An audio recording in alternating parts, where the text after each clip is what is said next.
Salam kasih saudara-saudaraku, Shalom. Dimanapun saudara berada, kiranya kasih dan pertolongan Yesus Kristus menjadi bagian dalam kehidupan kita. Bersama Yesus kita menjadi pemenang. Pemenang di dalam ujian iman yang dihadapkan kepada kita. Pemenang di dalam pencobaan yang kita alami setiap saat dan setiap waktu. Karena Yesus dia di pihak kita, maka kita menjadi pemenang. Saudara-saudaraku yang kekasih dalam Tuhan kita Yesus Kristus, pada saat ini saya rindu untuk membagikan sedikit bejangan firman Tuhan menjadi kekuatan bagi saudara dan saya dalam menjalani kehidupan kita setiap saat dan setiap waktu. Judul renungan yang ingin saya bagikan bagi kita semua adalah 3 maksud Allah mengizinkan badai cobaan. Ayat inti yang saya ingin bagikan melalui firman ini terdapat dalam Lukas 8 ayat yang ke-22 sampai ayat yang ke-25. Adalah berbicara satu peristiwa, yaitu tentang angin ribut diredakan. Saudara-saudaraku yang kekasih dalam Tuhan kita Yesus Kristus, pada suatu hari Yesus naik ke dalam perahu bersama-sama dengan murid-muridnya, dan ia berkata kepada mereka, "Marilah kita bertolak ke seberang danau." Lalu bertolaklah mereka. Dan ketika ayat yang ke-23, dan ketika mereka sedang berlayar, Yesus tertidur. Sekonyong-konyong turunlah taufan ke danau, sehingga perahu itu kemasukan air dan mereka berada dalam bahaya. Ayat yang ke-24, maka datanglah murid-muridnya membangunkan dia, katanya, "Guru, guru, kita binasa." Ia pun bangun, lalu menghardik angin dan air yang mengamuk itu.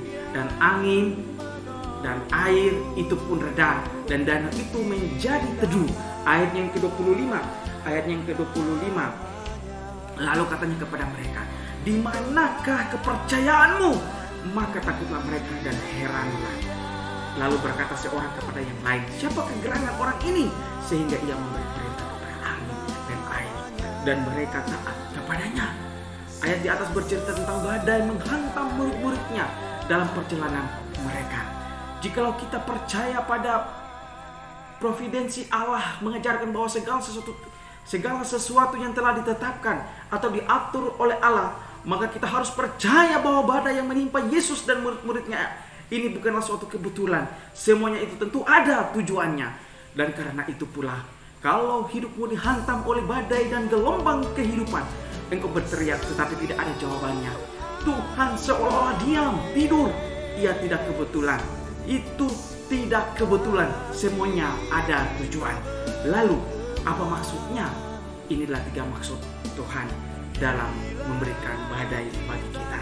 Yang pertama, Tuhan mau agar murid-muridnya menyadari kelemahan mereka. Satu hal juga tidak kebetulan adalah bahwa peristiwa ini terjadi di Danau Galilea. Ingat bahwa beberapa dari murid Yesus adalah mantan nelayan yang sudah biasa mengarungi Danau Galilea. Boleh dibilang itu adalah lapangan mereka, dan mereka sudah berpengalaman di lapangan itu. Tapi justru sekarang di lapangan mereka itulah badai gelombang menghantam mereka dan nyaris binasa. Apa sebab sebenarnya yang mau dikatakan Tuhan lewat semuanya ini? Tuhan sedang mau katakan bahwa sesungguhnya mereka adalah orang-orang yang lemah, yang tanpa Tuhan pasti binasa. Ya, setiap badai kehidupan yang menghantam hidup kita sesungguhnya adalah pesan Tuhan untuk kita bahwa kita adalah makhluk lemah yang tanpa Dia tidak binasa berbuat apa-apa. Tanpa Dia kita akan binasa. Kita tidak bisa mengontrol segala sesuatu agar turut dengan keinginan kita. Kiranya setiap kita bisa menangkap pesan Tuhan lewat badai-badai yang menghantam kehidupan kita.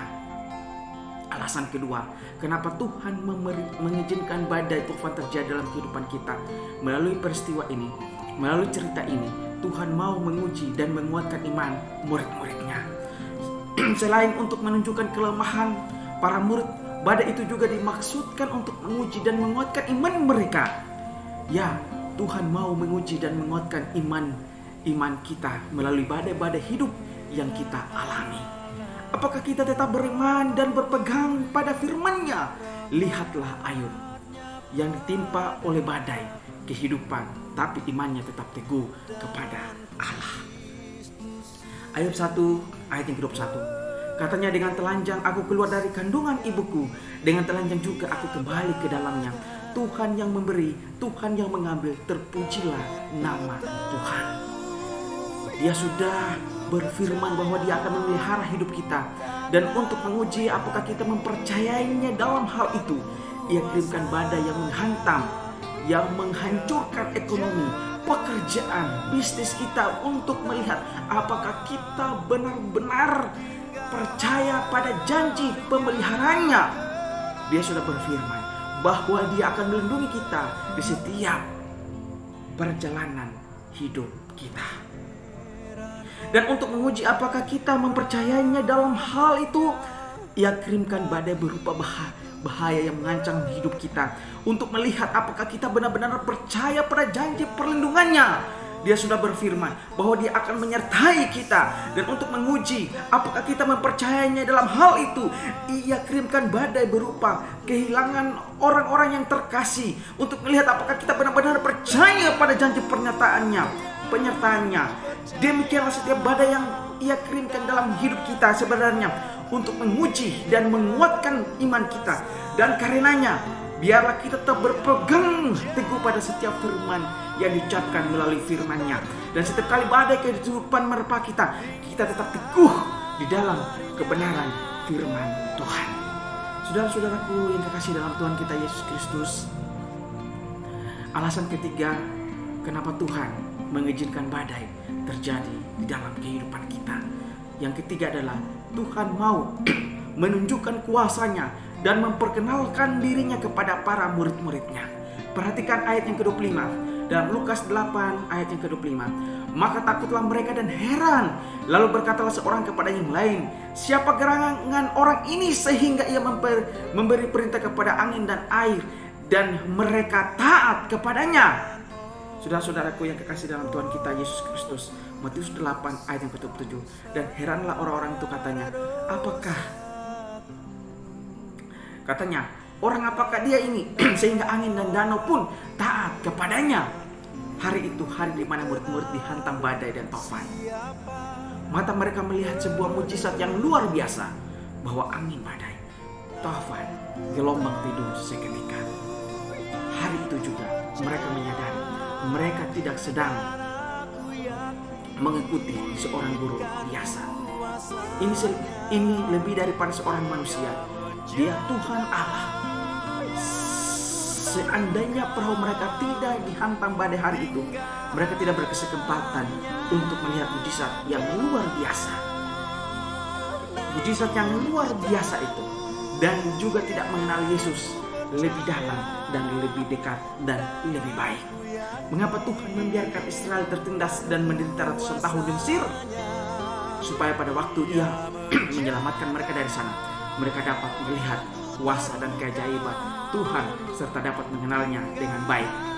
Kita lihat dalam Keluaran 18 ayat 10 sampai ayat 11. Lalu kata Yitro, terpujilah Tuhan yang telah menyelamatkan kamu dari tangan orang Mesir dan dari tangan Firaun. Ayat 11. Sekarang aku tahu bahwa Tuhan lebih besar dari segala Allah, sebab Ia telah menyelamatkan bangsa ini dari tangan orang Mesir.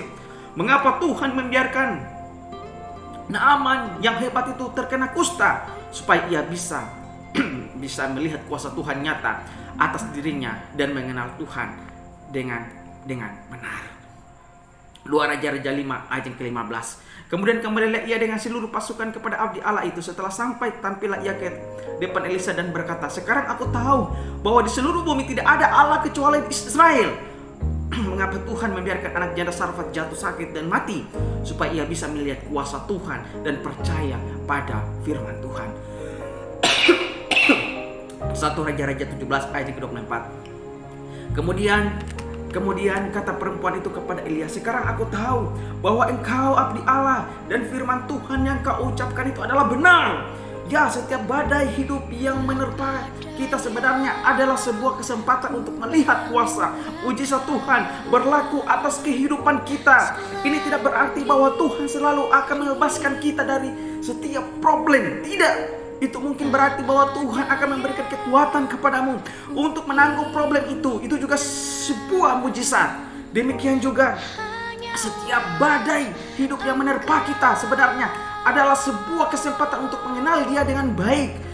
Jika Anda tidak pernah mengalami sakit, bagaimana Anda mengenal Dia sebagai penyembuh? Jika Anda tidak pernah mengalami kesedihan, bagaimana Anda bisa mengenal Dia sebagai penghibur? Jika Anda tidak pernah mengalami kekurangan, bagaimana Anda bisa mengenal Dia sebagai pemelihara? Jika Anda tidak pernah mengalami ketakutan, bagaimana Anda bisa mengenal Dia sebagai pengawal? Jika Anda tidak pernah mengalami bahaya, bagaimana Anda mengenal Dia sebagai penjaga? Jika Anda tidak pernah mengalami kesendirian, bagaimana Anda mengenal Dia sebagai sahabat? Jika Anda tidak pernah mengalami kebimbangan, bagaimana Anda mengenal Dia sebagai penasehat? Jika Anda tidak pernah mengalami tuduhan, bagaimana Anda mengenal Dia sebagai pembela? Karena itu, jangan mengeluh, jangan bersungut-sungut, janganlah kehilangan kepercayaan iman apabila perahu kehidupanmu dihantam badai. Sebaliknya, bersyukurlah karena semua diatur Tuhan untuk memberimu kesempatan melihat kuasa-Nya dan mengenalnya dengan lebih dalam. Tuhan Yesus Kristus, Bapa yang baik, akan menyempurnakan kehidupan kita, menguatkan kita setiap saat dan setiap waktu. Kita akan terbebas dari setiap badai kehidupan yang menerpa rumah tangga kita masing-masing. Anda telah diberkati dengan firman Tuhan. Saya bawa dalam nama Tuhan Yesus Kristus.